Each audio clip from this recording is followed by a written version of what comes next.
রাজনীতির ময়দানে আচমকা বিস্ফোরণ। এক ঘোষণায় কেঁপে উঠল দিল্লি থেকে পাঞ্জাব, বদলে গেল ক্ষমতার অঙ্ক। আর সামনে চলে এলো এমন এক রাজনৈতিক টানাপোড়েন যার প্রভাব আগামী নির্বাচনে বড় ভূমিকা নিতে পারে। বহুদিনের বিশ্বস্ত মুখ, সংগঠনের ভিত শক্ত করা নেতা রাঘব চাড্ডা যখন প্রকাশ্যে দল ছাড়ার ইঙ্গিত দিলেন, তখনই স্পষ্ট হয়ে যায় এটা শুধুমাত্র ব্যক্তিগত সিদ্ধান্ত নয়, বরং বড় রাজনৈতিক বার্তা। এরপরেই সরব হন অরবিন্দ কেজরিওয়াল।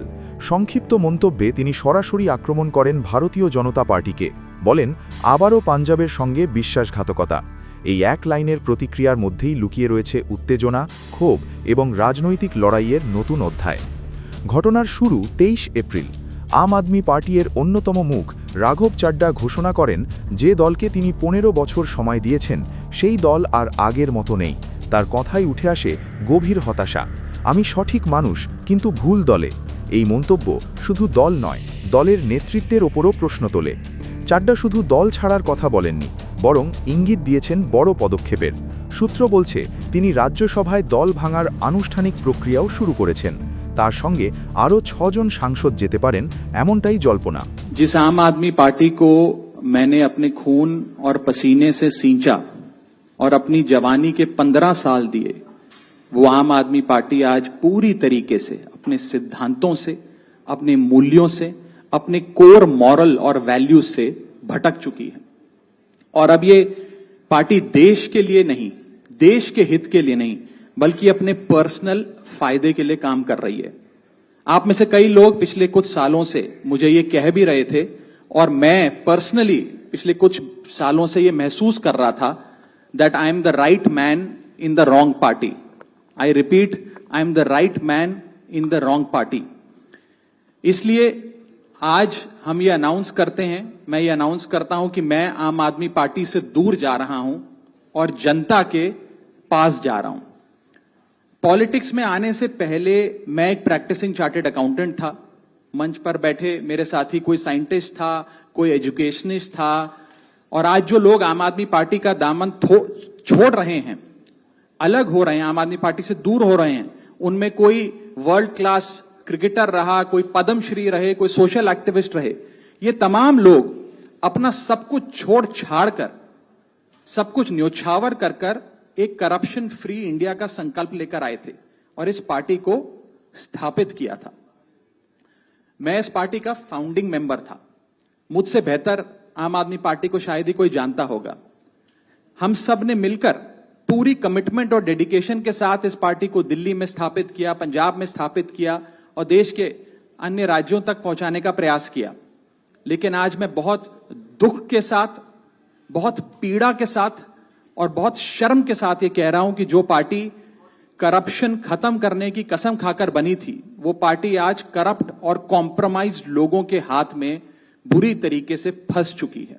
और इसीलिए हर वो देशभक्त आदमी जो भारत मां की सेवा करने के लिए आम आदमी पार्टी से जुड़ा था, पार्टी छोड़ चुका है या वो आम आदमी पार्टी छोड़ रहा है एक एक करके। मैं सरल भाषा में कहूं तो हम अपना करियर बनाने के लिए राजनीति में नहीं आए थे। हम लोग अपना करियर छोड़ के देश के लिए राजनीति में आए थे। और यदि देश के लिए काम इस पार्टी में नहीं हो पा रहा है, वो इसलिए क्योंकि अब आम आदमी पार्टी वो पुरानी वाली आम आदमी पार्टी नहीं रही। और पिछले कुछ सालों से आप लोग लगातार मुझसे पूछ रहे थे कि राघव जी, आप 1 साल से पार्टी की गतिविधियों से अलग क्यों नजर आते हैं, पार्टी से किनारा क्यों कर लिया।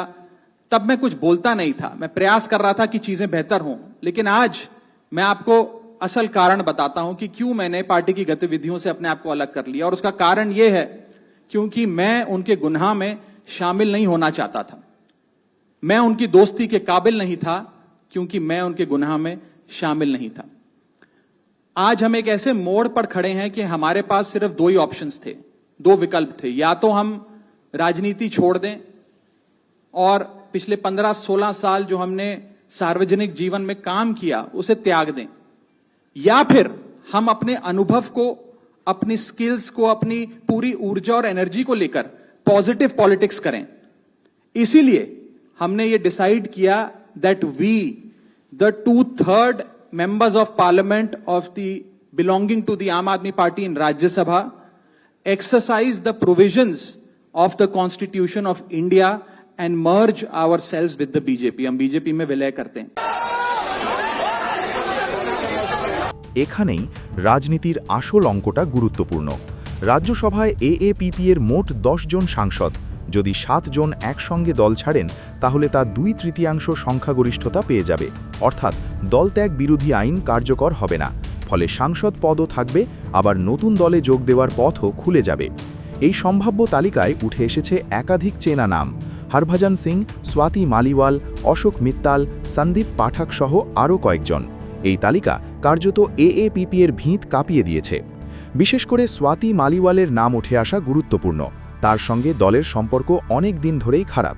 2024 সালে তিনি যে অভিযোগ তুলেছিলেন তারপর থেকেই সম্পর্ক ভেঙে পড়ে, ফলে তার এই সিদ্ধান্ত অনেকটাই প্রত্যাশিত ছিল। কিন্তু প্রশ্ন উঠছে, এত বড় ভাঙনের পেছনে কারণ কি? প্রথম কারণ অভ্যন্তরীণ দ্বন্দ্ব। সম্প্রতি রাঘব চাড্ডাকে রাজ্যসভায় গুরুত্বপূর্ণ পদ থেকে সরানো হয়, তার জায়গায় অন্যকে দায়িত্ব দেওয়া হয়। এই ঘটনাকে অনেকেই অপমান হিসেবে দেখছেন। সূত্রের দাবি, তখন থেকেই অসন্তোষ তৈরি হয়। দ্বিতীয় কারণ নেতৃত্বের মধ্যে দূরত্ব। একসময় চাড্ডা ছিলেন দলের জাতীয় মুখ, টিভি বিতর্কে নিয়মিত উপস্থিতি, কৌশলী বক্তব্য, সব মিলিয়ে তিনি আম আদমি পার্টির অন্যতম শক্তি ছিলেন, কিন্তু ধীরে ধীরে তার ভূমিকা কমে যায়। তৃতীয় এবং সবচেয়ে বড় কারণ দুর্নীতির অভিযোগ। যে দল অ্যান্টি কারাপশন ইমেজ নিয়ে উঠে এসেছিল, সেই দলের শীর্ষ নেতৃত্বই এখন বিতর্কে। মনীষ সিসোডিয়া সহ একাধিক নেতা আইনি সমস্যায় জড়িয়েছেন। এর প্রভাব দলের ভাবমূর্তিতে পড়েছে। এই অবস্থায় চাড্ডার মন্তব্য, দল সৎ রাজনীতি থেকে সরে গেছে, অনেকটাই রাজনৈতিক বার্তা বহন করছে। এবার আসা যাক বিজেপির প্রসঙ্গে। ভারতীয় জনতা পার্টি এই পরিস্থিতিতে বড় সুযোগ পেতে পারে। যদি চাড্ডা সহ একাধিক সাংসদ বিজেপিতে যোগ দেন, তাহলে তা শুধু সংখ্যার অঙ্ক নয়, রাজনৈতিক শক্তির ভারসাম্য বদলে যাবে। সূত্র বলছে, চাড্ডাকে ভবিষ্যতে কেন্দ্রীয় মন্ত্রী করা হতে পারে। যদিও এখনও তা নিশ্চিত নয়, তবে এই জল্পনা রাজনৈতিক মহলে নতুন করে উত্তেজনা তৈরি করেছে। সবচেয়ে গুরুত্বপূর্ণ প্রভাব পড়বে পাঞ্জাবে। আগামী বছরই সেখানে নির্বাচন। ভগবন্ত মানের নেতৃত্বে আম আদমি পার্টি সরকার দ্বিতীয়বার ক্ষমতায় ফিরতে চাইছে। ঠিক সেই সময় এই ভাঙন হলে তা সরাসরি ভোটে প্রভাব ফেলতে পারে। পাঞ্জাবে আম আদমি পার্টির উত্থানের পেছনে রাঘব চাড্ডার বড় ভূমিকা ছিল। সংগঠন তৈরি, প্রচার কৌশল, মিডিয়া ম্যানেজমেন্ট সবকিছুতেই তিনি গুরুত্বপূর্ণ ছিলেন। ফলে তার বেরিয়ে যাওয়া মানে শুধু একজন নেতা হারানো নয়, একটি কৌশলগত মস্তিষ্ক হারানো। এখন প্রশ্ন, এই ভাঙন কি শুধু পাঞ্জাবেই সীমাবদ্ধ থাকবে? বিশেষজ্ঞদের মতে না, এর প্রভাব জাতীয় রাজনীতিতেও পড়বে। আম আদমি পার্টি নিজেদের জাতীয় বিকল্প হিসেবে তুলে ধরতে চাইছিল, কিন্তু এই ভাঙন সেই প্রচেষ্টাকে ধাক্কা দিতে পারে। একই সঙ্গে বিরোধী জোট রাজনীতিতেও প্রভাব পড়তে পারে, কারণ এএপিপি ছিল একটি গুরুত্বপূর্ণ অংশ। এখন যদি তাদের শক্তি কমে যায়, তাহলে রাজনৈতিক সমীকরণও বদলাবে। আরেকটি বড় প্রশ্ন, ভোটারদের ওপর এর প্রভাব কি হবে? একদল মনে করছে এতে আম আদমি পার্টির ভাবমূর্তি ক্ষতিগ্রস্ত হবে, কারণ সৎ রাজনীতির দাবিই ছিল তাদের মূল শক্তি। অন্যদিকে কেউ কেউ বলছেন এই ঘটনাকে আম আদমি পার্টি নিজেদের পরিষ্কারকরণ হিসেবে তুলে ধরতে পারে। এই মুহূর্তে সব কিছুই অনিশ্চিত। কে শেষ পর্যন্ত দল ছাড়বেন, বিজেপি কী সিদ্ধান্ত নেবে, আম আদমি পার্টি কিভাবে পরিস্থিতি সামলাবে, সব কিছুই নজরে। তবে একটা বিষয় পরিষ্কার, এই ঘটনা শুধুমাত্র দল বদল নয়, এটা এক বৃহত্তর রাজনৈতিক পরিবর্তনের সূচনা, যেখানে ব্যক্তিগত অসন্তোষ, আদর্শগত দ্বন্দ্ব, ক্ষমতার হিসেব সব একসঙ্গে মিশে গেছে। আগামী কয়েকদিন অত্যন্ত গুরুত্বপূর্ণ, কারণ এই সময় ঠিক হবে এই লড়াই কোন দিকে যাবে। রাজনীতির এই উত্তপ্ত পরিস্থিতিতে এখন সবার নজর একটাই, শেষ পর্যন্ত কে কোন দলে আর কোন সমীকরণে দাঁড়াবে দেশের রাজনীতি। ব্যুরো রিপোর্ট, আর প্লাস নিউজ।